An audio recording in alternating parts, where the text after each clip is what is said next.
end of the season and we already have a new manager. We've signed our first player, more or less, and we're on the search for more, all whilst trying our best to palm off our players for some sweet, sweet pure profit. Welcome back to This Week at Chelsea, the show where we delve into all the news over the last week or so revolving around Chelsea Football Club. As always, please do like the video, subscribe and hit the bell notification to be notified of any future content. With that said, let's get into it. First up, and we all know by now, a new manager, Enzo Maresca, a new head honcho, a new man in charge, and with a few candidates from Kieran McKenna, who arguably led the race for the longest amount of time, to Ruben Amorim, a man whom of which we were many believed to be the mystery man. I even reported it on myself on here in a video of its own. We are now much clearer on the subject, but with no real indication of confirmation, official confirmation, that is, at least not at the time of recording here. It's Sunday, the 2nd of June. No doubt, I would assume, now that the season is officially over with the Champions League over, Real Madrid champions again. It's now gone. Enzo Maresca must now have been announced as Chelsea's next manager. Perhaps. I don't know. I'm kind of doing this ahead of time, so I don't know. I don't know. The Italian has been linked, or had been linked, as a potential candidate as early as 3 days after our final game against Bournemouth on the 19th, and just a day after following the sacking of Maurizio Pochettino. Hey! It's not Poch o'clock anymore. Now we've gone over a few times what sort of manager we're getting. I've talked about it a few times. If you haven't yet delved into this style of play, check out any of my other videos that involve Enzo Maresca in the thumbnail or in the title or whatever. But also, what to look at, I would suggest there's a great masterclass on YouTube that you can watch where the man himself, Maresca, talks the ins and outs of the tactical side of the game. In terms of what we know about the signing, Maresca is to be given a 5-year contract with a clause to extend by a further year, should he even get that far. Wishful thinking, to be completely honest with you, if you ask me. And with our history of a revolving door at the club, both under Roman Abramovich and now under Bowley & Co., a contract of such length just seems a bit bizarre considering the potential payoff he'll receive, which I don't think's the biggest, the be-all, end-all. At the same time, a manager who has little experience as he does, he'll receive quite a big sum with a 5-year contract, maybe even 6, come the inevitable sacking. So surely for that reason, there are clauses in the contract to avoid that. Who knows? I don't think it really matters, to be honest. With regards to the fans, it doesn't really matter, but it does in terms of our view of the boards. If they just keep doing this Mickey Mouse stupid, playhouse bollocks of not knowing what they're doing, it doesn't bode well for the future for us. Then again, with the ownership, the way that it is, you never know. You never know. What do you make of it all?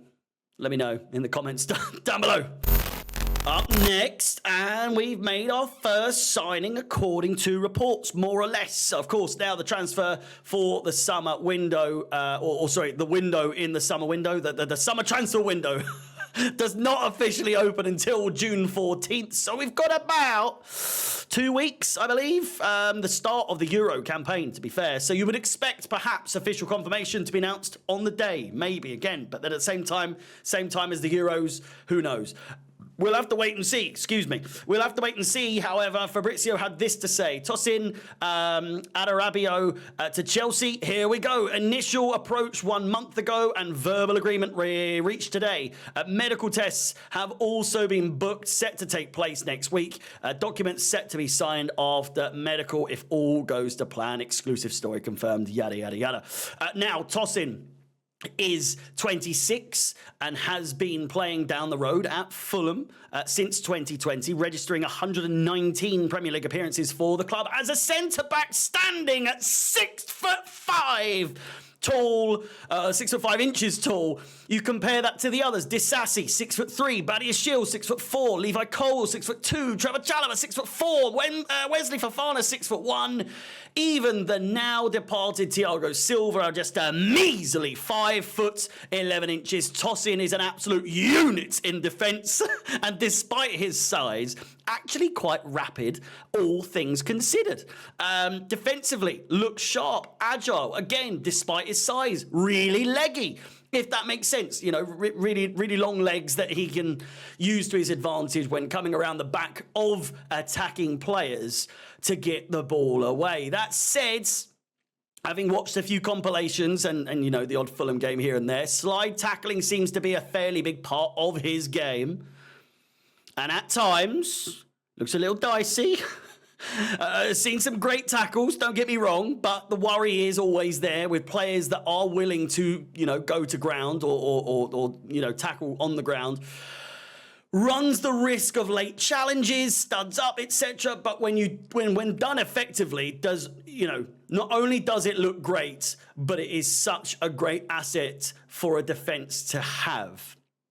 On the ball, looks sharp again, more than able to use his right foot when playing forward, similar to Badiashile or Thiago Silva, that sort of thing with the balls over the top. However, in that regard, what I'd seen is more a curling style, more of a finesse style with the inside of the boot with the toe, rather than a lace ping over the top. Do you know what I mean? Like a knuckleball over the top.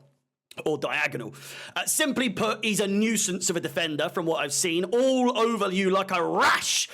And he looks like he's just he's just so eager to let attackers know of his presence whenever he gets the chance. At 26 years of age, we're getting an experienced Premier League defender here. And with Thiago Silva now gone, it sews up that hole really nicely.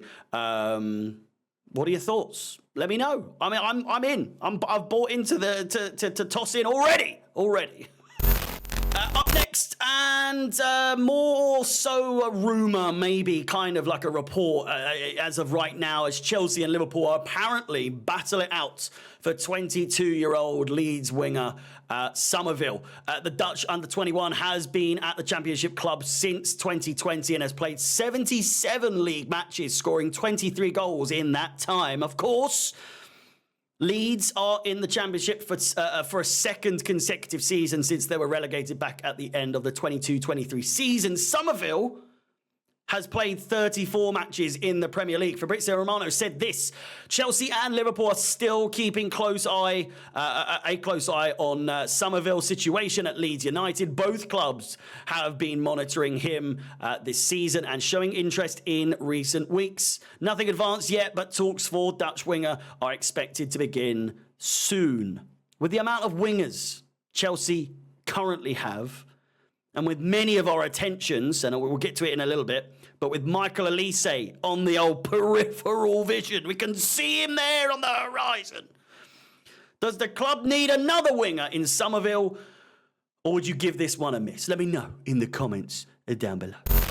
And up next, it's that time again. It's time to talk big Romelu Lukaku news. At this point, it's really no secret that it's almost 100% guaranteed that the Belgian forward will depart from his Chelsea contract before the start of next season. Reports earlier this week, and even as recent as Saturday, saw that Lukaku would not be used as part of a deal for Victor Osimhen. As we know, Osimhen will also not be coming to Chelsea as the club have interests elsewhere. Who that is, we don't know necessarily. We'll see. But on Lukaku, it's said that a swap deal was never really considered, but Chelsea have set their stance on Big Rom as clear as they can. The price tag is £38 million. Take it or leave it.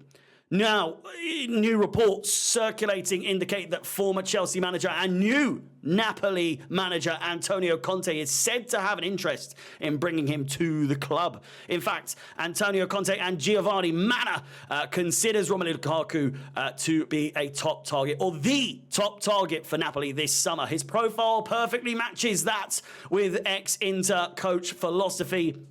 No talks yet between Napoli and Lukaku, who will decide his future after Euro 2024. The only part of the report that might be a cause for concern is that it says that a move for Lukaku would help to unlock a move for Osimhen, which again has been reported as of right now. It's not happening. However, I have already said a couple of days ago when this was reported, my opinion on the wording of the tweets that Fabrizio put out. It clearly says that Chelsea are not looking to pursue Osimhen as of right now. Not ever again, as of right now. Not full stop, but as of right now, meaning we may well still decide to pursue him in the future. Who knows? The main thing is, Lukaku, get out of here. Go, leave, please. I don't want to see you anymore. What are your thoughts?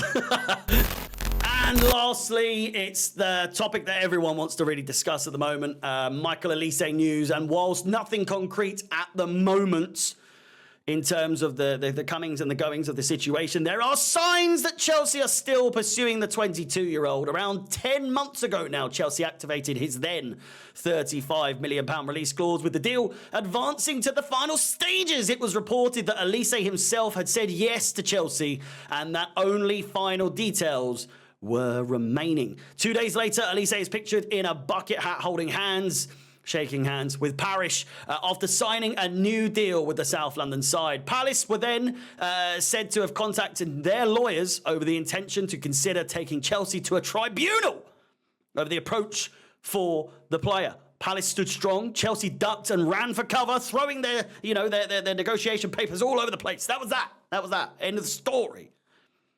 Fast forward nearly a year, and here we are once again. The player probably happy with the moment, things at the moment at Crystal Palace. 22 years old, playing as part of one of, if not the strongest front three players in the league, maybe even in Europe.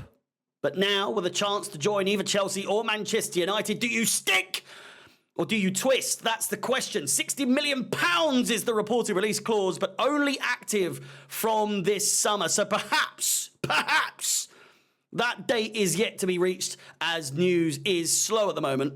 There are murmurs. There are some murmurs. There are reports from Fabrizio Romano a day or so ago claiming that Chelsea really appreciate Michael Olise, claiming that he will return to the Olise case in the next few days, perhaps hinting that the release clause date is soon approaching. From what I've been told from Alex, this week we need to be ready for Olise news. I've made a ton of thumbnails preparing for any and all eventualities in terms of, the playback streams and all that. Playback.tv/Alex Goldberg. Daily streams, all that stuff. But again, I've made a ton of work for Alex should something happen. So prepare yourselves for a bumpy week ahead regarding this special talent. Normally I'd ask your thoughts on him or any player, but this person in particular, we don't need that. We don't need opinions. Everyone needs Michael Olise. He's one of the main attractions in football right now. He would be really important, not only to Chelsea, but any team that he joins. He's that good. But, that's it. That's it. Your news update for Chelsea from the past week. Let me know all your thoughts on all the topics that we discussed. I will be a little less active. Don't know why that took so long to say. I will be a little less active this week as I am on holiday, vacation, whatever you want to call it. But rest assured, there will be content throughout this week, so, to keep you going, to keep your spirits high, and until we're back for daily streams, daily videos, daily Euros watch-alongs, of which I'm doing a match every single day of the Euros campaign. I'm doing pre-season watch-alongs for Chelsea when that comes about, and the return of club football as we start all over again. It's a while away yet, but it's fast approaching. Thank you so much for watching. Please like the video, subscribe, hit the bell notification to be notified of any future content on the channel. My name is Harry, out the Chelsea, and peace.